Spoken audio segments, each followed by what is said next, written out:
जब हमने अपने वीडियो के अंदर इस प्लांट को डाला और ये बताया कि 3 साल हो गए हैं इस प्लांट के अंदर फ्लावरिंग नहीं हुई है, तो एक कमेंट आया और उन्होंने 2 फर्टिलाइज़र बताए कि आप इन दोनों फर्टिलाइज़र का अपने प्लांट के ऊपर स्प्रे करें और उनके स्प्रे करते ही 1 महीने के अंदर आपके प्लांट के अंदर फ़ौरन फूल आ जाएंगे। हमारी गारंटी है, 100% इसका रिजल्ट मिलेगा आपको। आप फ़ौरन इस चीज़ को डाल दीजिए। हेलो गाइस एवरीवन, कैसे हैं आप लोग? आप देख रहे हैं my YouTube channel the Mughals heaven. Mughal heaven में आप लोगों का स्वागत है। तो इस अडेनियम के सीड पोट अब पक चुके हैं, ये फट गया है बिल्कुल सीड पोट। अब ये ग्रो करने के लिए बिल्कुल तैयार है। इस टाइम पर इसको कलेक्ट करिए और फ़ौरन इसको ग्रो कर दीजिए, क्योंकि अडेनियम के सीड रखे नहीं जाते हैं। इसको ज़्यादा से ज़्यादा 20 दिन रख सकते हैं। 20 दिन के बाद जो सीड होता है इसके अंदर की महंगी सूख जाती है और इस वजह से उसके बाद में फिर वो ग्रो नहीं करता है। अब ये दोनों सीड पोट लगभग फट चुके हैं। अब इनको हम कलेक्ट कर लेंगे और कल ही इनको ग्रो कर देंगे। अगर हम इनको धागे से ना बांधते ये तो ये फटके और सारा बीज इनका उड़ जाता। इस वजह से मैंने पहले से ही धागे बांध दिया है। अब ये चाहे 10 दिन लटके रहे इस तरीके से, लेकिन इसका एक भी सीड बेकार नहीं जाएगा। ये बहुत फ़ायदा होता है कि सीड पोट को पकने से पहले ही इस तरीके से धागे से बांध दीजिए। अगर फटेगा तो आपका एक भी सीड खराब नहीं जाएगा। सबके सब सीड आप कलेक्ट कर लें और उसके बाद में आप ग्रो कर सकते हैं।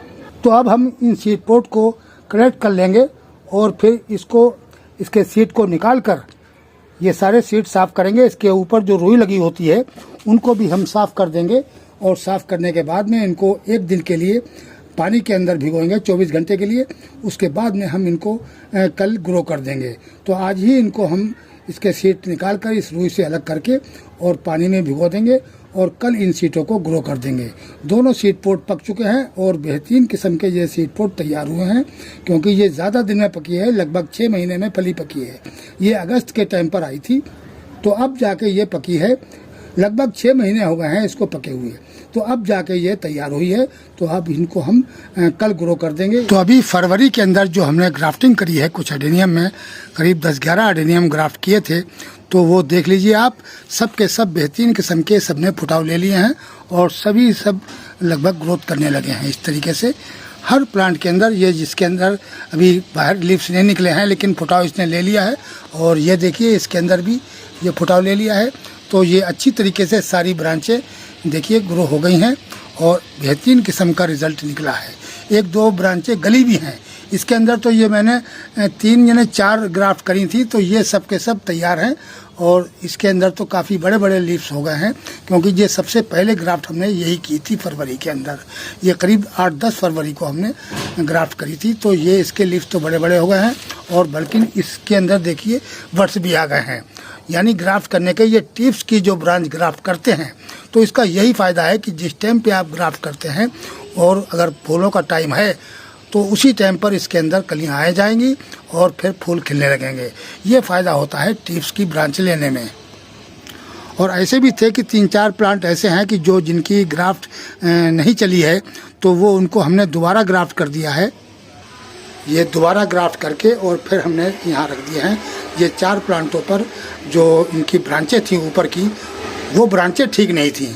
उस वजह से ये कुछ हो सकता है वो कच्ची ब्रांचें हों, इस वजह से उन्होंने ग्रोथ नहीं ली और वो गल गई हैं लगभग। तो हमने फिर इसके ऊपर फ़ौरन दूसरी ब्रांचें ग्राफ्ट कर दी हैं और इनको भी ग्राफ्ट करे हुए लगभग 4-5 रोज़ हो गए हैं। तो ये सारी कटिंग जो हमने ग्राफ्ट करी है, ये सब हम नर्सरी से लाए थे। नर्सरी वाले के पास 10-12 अडेनियम रखे हुए थे। उसने मुझे उसकी प्रूनिंग करने के लिए कहा, तो मैंने कहा कि ठीक है, हम इनकी प्रूनिंग कर दे रहे हैं। और जो ब्रांचें बची वो हम उठाकर ले आए और हमने अपने प्लांटों के ऊपर ग्राफ्ट कर दी। इसमें कई कलर निकलेंगे। हो सकता है कि सारे के सारे प्लांट अलग अलग कलर के हों, और ये भी हो सकता है कि 2-2, 3-3 कलर के एक प्लांट हो।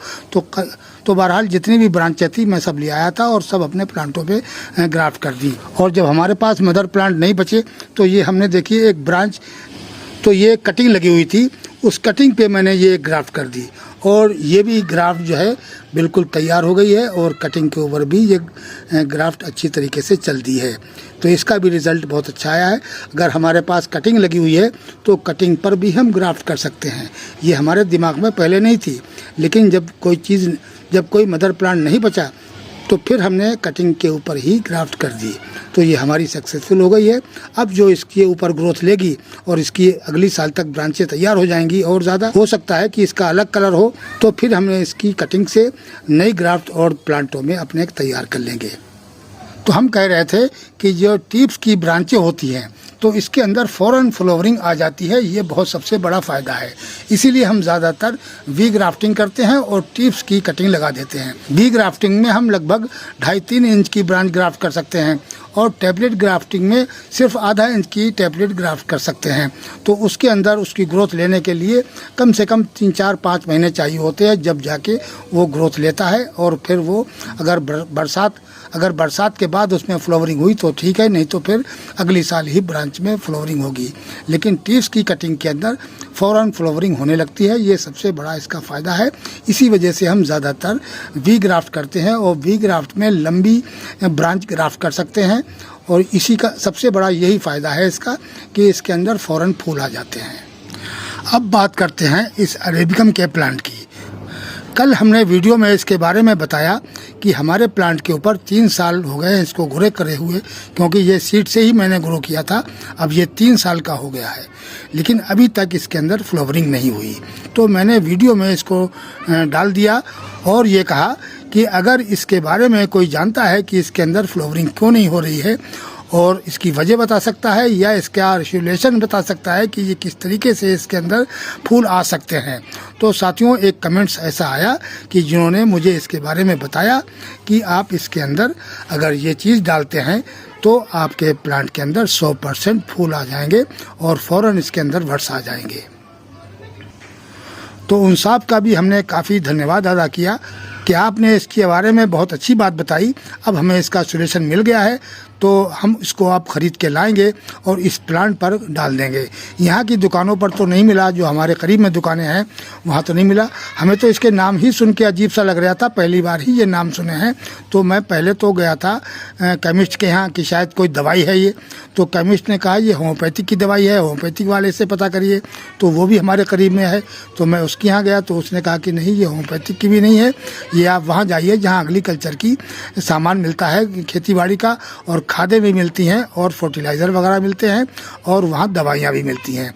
तो वहाँ से आप जाके इसके बारे में पता करें और वहाँ ये 100% मिल जाएगी, क्योंकि ये पेड़ पौधों में इस्तेमाल करने वाली ही चीज़ लग रही है।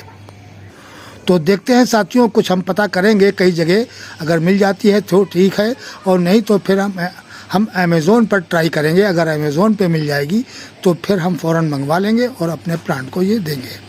तो साथियों, अब हम ये बताते हैं कि उन्होंने मुझे कौन सी चीज़ बताई है ऐसी कि जिसके डालने से फ़ौरन इसके अंदर 100% फूल आ जाएंगे। तो मैं उसका नाम आपको बताता हूँ। वो पहला है सिजेंटा का कुल्टर। सिजेंटा का कुल्टर आप 2 mm इसके अंदर डाल सकते हैं, और किस तरीके से डालना है वो विधि हम आपको आखिर में बताएंगे। और पोटासियम सोनाइड को भी 2 ml मिलाकर और स्प्रे बोतल के अंदर आप डालिए, और स्प्रे बोतल में डालकर अच्छी तरीके से हिलाकर कुछ आधी बोतल पानी भी ले लें उसके अंदर, और पानी में 2 ml मिला के और उसका स्प्रे प्लांट के ऊपर कर दें। और उसके बाद में वही फर्टिलाइज़र आप इसके प्लांट की जड़ों के अंदर भी डाल दें, तो आपके प्लांट के अंदर 100% फूल आ जाएंगे।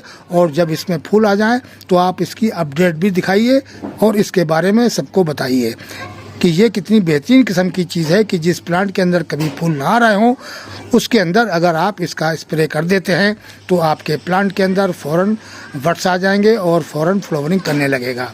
तो ये हमें पहली बार ही इसके बारे में पता चला है।